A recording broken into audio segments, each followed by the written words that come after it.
যে মায়েরা এখানে বসে আছেন তাদের বাড়িতে বিয়ের যোগ্য মেয়ে আছে, সত্যি সত্যি নিজের বুকে হাত দিয়ে বলুন তো, যদি এরকম সম্বন্ধ কোনোদিন আসে, ছেলে কোনো রোজগার করেন, শুধু কীর্তন করে আর ঘুরে বেড়ায়, মেয়ে দেবেন?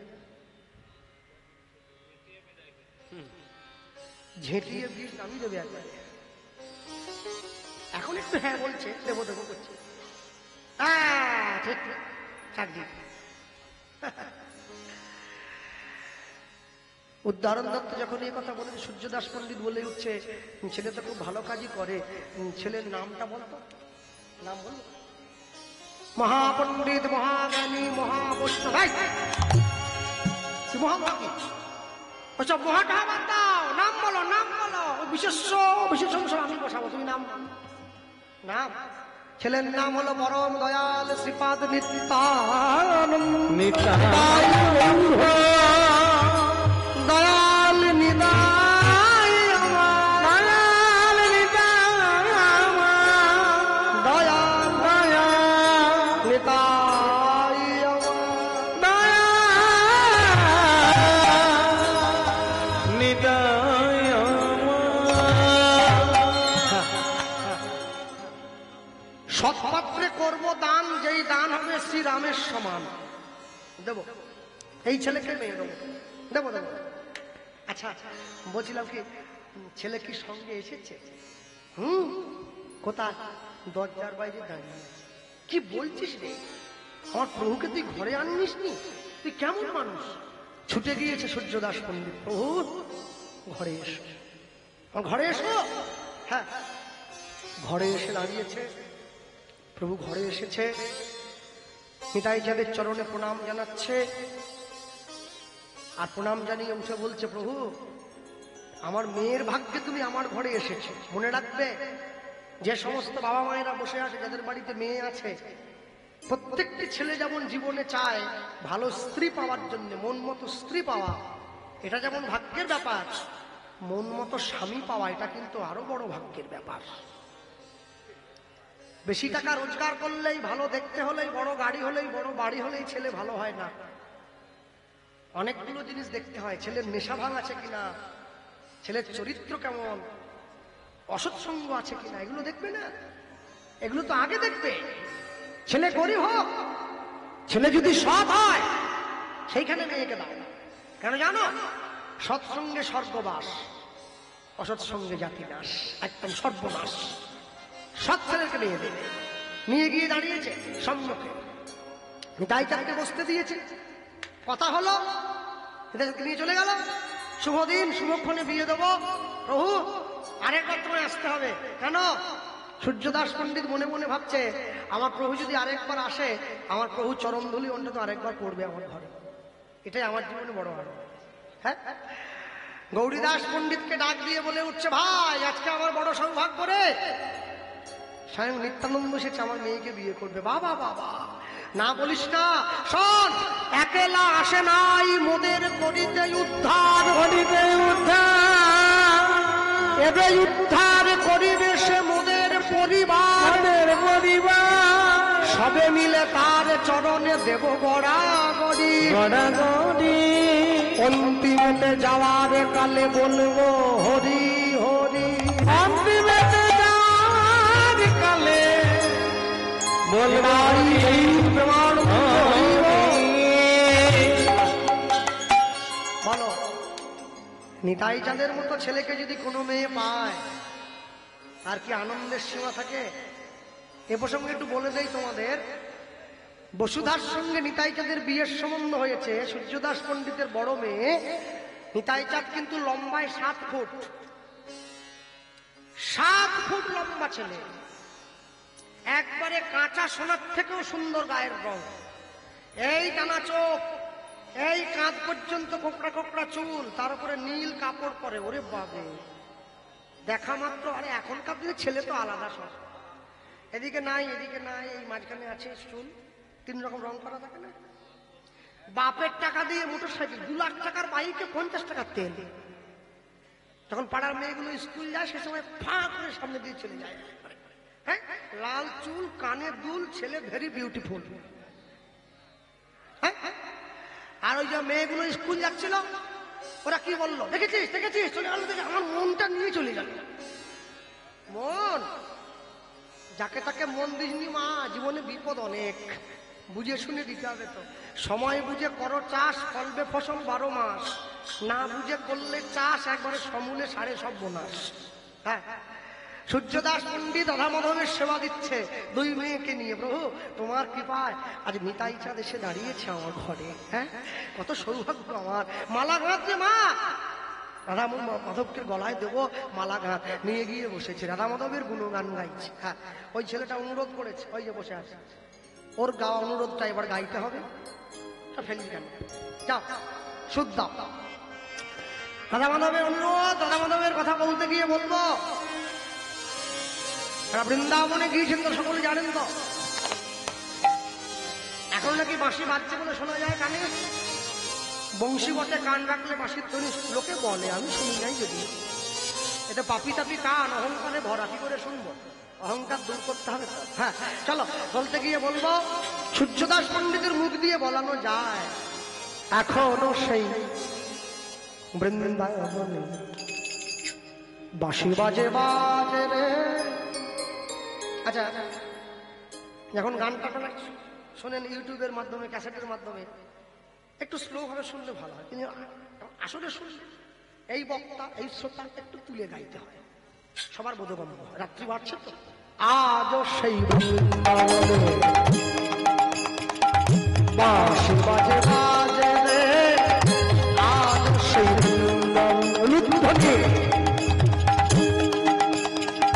বাঁশির গানে, দেখো বাঁশির গানে, ও দেখো বাঁশির গানে, বনে বনে কত শত ময়ূর নাচে রে। আজ বৃন্দাবনে বাঁশি বাজে, আজ সেই বৃন্দাবনে বাঁশি বাজে, আজ সেই বৃন্দাবনে,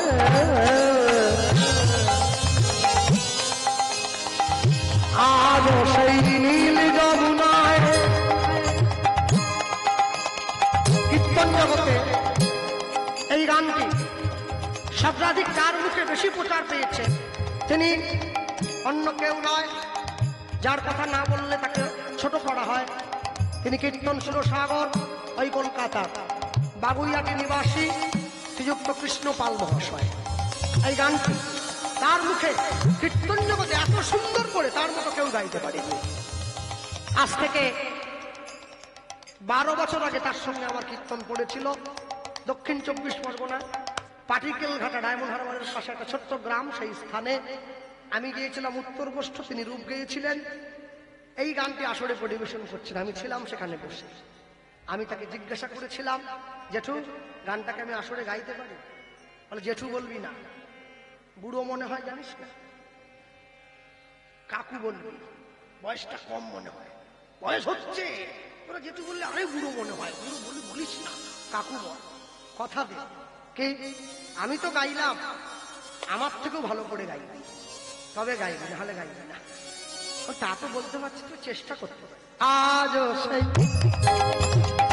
নীল যমুনায়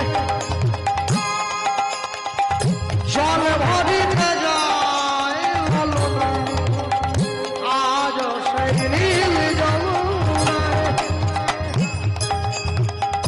জল ভরিতে যায় হলো না, কদম তলা সেই ছলনায়, কদম তলা সেই ছলনায় আমার কৃষ্ণ আসে রে, আসে রে, আজ বৃন্দাবনে বাসি, বৃন্দাবনে বাসি বাজে, আজ সেই বৃন্দাবনে, আজ সেই ব্রজবালা তারা বাঁশি শুনে হয় উতলা, আজ সেই ব্রজবালা। শুধু গানটা গাইলে তো হবে না, সঙ্গতটাও দরকার, তাহলে গানটা সুন্দর হবে কি করে? আজ সেই ব্রজবালা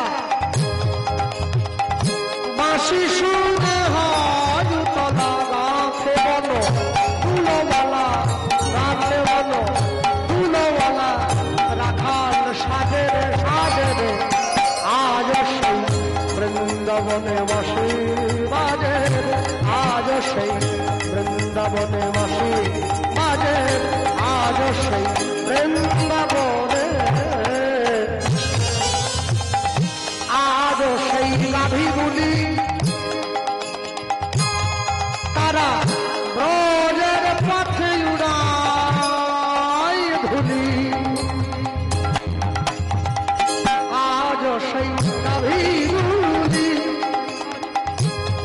তারা ব্রজের পথে উড়ায় ধুলি সখা সনে কলা তুলি বন্ধু সনে কলা তুলি রাখাল সনে কলা তুলি গোপীগণ সনে তুলহুলি বন মাধবে মাধবে আজ সেই বৃন্দাবনে বাঁশি বাজে আজ সেই বৃন্দাবনে বাঁশি বাজে আজ সেই বৃন্দাবনে আজ সেই রাধা রানী কৃষ্ণের বাঁশি শুনে পাগলিনী আজ সেই রাধা রানী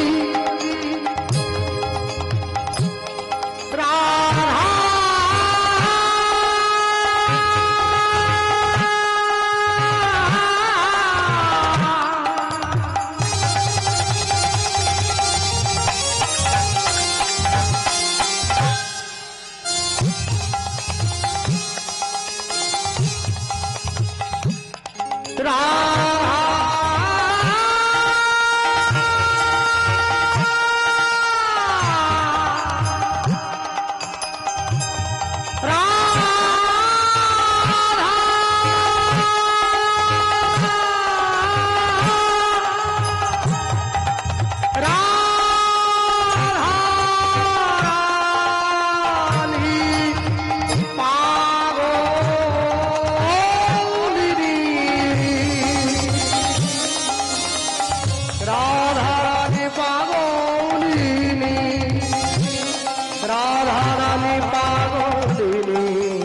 কৃষ্ণের বাঁশি শুনে কৃষ্ণের বাঁশি গানে কৃষ্ণের বাঁশি শুনে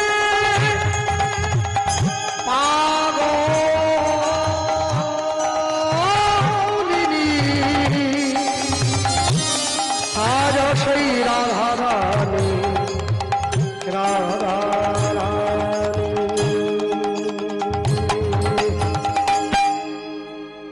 আজ সেই রাধা রানী কৃষ্ণের বাঁশি শুনে পাগলিনী মধুসানে বিনোদিনী শ্যাম সরোবরে মরালিনী কৃষ্ণ প্রেম প্রদায়িনী রাসেশ্বরী বিনোদিনী নায়িকা শিরোমণি কৃষ্ণ ভক্তি দায়িনী কৃষ্ণ প্রেম প্রদায়িনী নব নব নব সাজে রে আজ সেই বৃন্দাবনে বাঁশি বাজে আজ সেই বৃন্দাবনে বাঁশি বাজে আজ সেই বৃন্দাবনে। একদম শেষে গিয়ে কি লিখছেন? আমার আশা ছিল মনে মনে আমি যাব মধুর বৃন্দাবনে, আশা ছিল মনে মনে আমি যাব মধু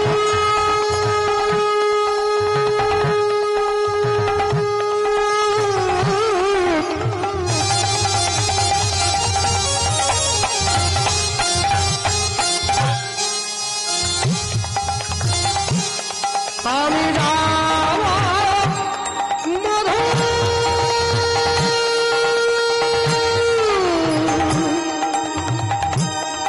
আমি যাব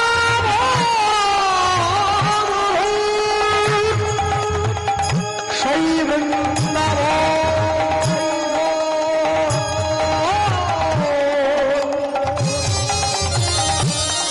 তাই আমি রইলাম গোপনে আশা ছিল মনে মনে কিন্তু আমার আশা পূরণ হলো না কিন্তু আমার আশা পূরণ হলো আমি দুঃখে জানাই জল জলে পড়ে রইলাম গোপনে আশা ছিল মনে মনে আমি যাব মধুর বৃন্দাবনে ভরা পাগলা ভরা পাগলা পাগলা ভরা পাগলা রই বাঁধনে ভরা পাগলা রই বাঁধনে মায়ার সাধনে সাধনে আজ বৃন্দাবনে বাসে বাজে আজ সেই বৃন্দাবনে বাসে বাজে বাঁশুর গানে বাঁশুর গানে বাঁশুর গানে বনে বনে কত শত ময়ূর নাচে আজ সেই বৃন্দাবনে বাসে বাজে আজ সেই বৃন্দাবনে বাসে বাজে আজ সেই বৃন্দাবনে বাসে अरे बोलिए भाई वृंदावन धाम की जय राधा राम की जय भगवान कृष्णचंद्र की जय निताई गौर ब्रह्मानंद हरि निताई गौर हरि हरि প্রত্যেকটা মানুষের জীবনে একটা করে লক্ষ্য আছে মানুষ যদি তার নিজের লক্ষ্য পূরণ করতে না পারে আস্তে টং টং ঘরে চলে মানুষ তার নিজের লক্ষ্য জীবনে পরিপূর্ণ করতে না পারলে মানুষের জীবনে সব থেকে দুঃখ নেমে আসে তবে হ্যাঁ লক্ষ্য আপনার পরিপূর্ণ হবে যদি লক্ষ্যটা ঠিক থাকে কেন ছোট্ট ছেলে যে মায়ের কোলে শুয়ে দোলা খায় তার লক্ষ্যটা কি শিশুর দেখি যে লক্ষ্য মাতৃদুগ্ধ পানে মাতৃদুগ্ধ পানে মাতালের লক্ষ্য দেখি মদের সন্ধানে আগে আমার গাড়ি যে চালাতো না ও তো বাইরে যায় এই যে এখানে এসছে এখানে কোথায় মদ পাওয়া যায় আমি কি জানি ও বেটা ঠিক গাড়ি ছেড়ে দিয়ে কিরে তুই কোথা পেলি বলে আমি সব জানি খুঁজে চলে যাই শিশুর দেখি যে লক্ষ্য মাতৃদুগ্ধ পানে মাতালের লক্ষ্য দেখি মদের সন্ধানে বানরের লক্ষ্য দেখি ফলেরই বাগান শকুনের লক্ষ্য দেখি ভাগাড়ের সন্ধান শিয়ালের লক্ষ্য মরা নিয়ে টানাটানি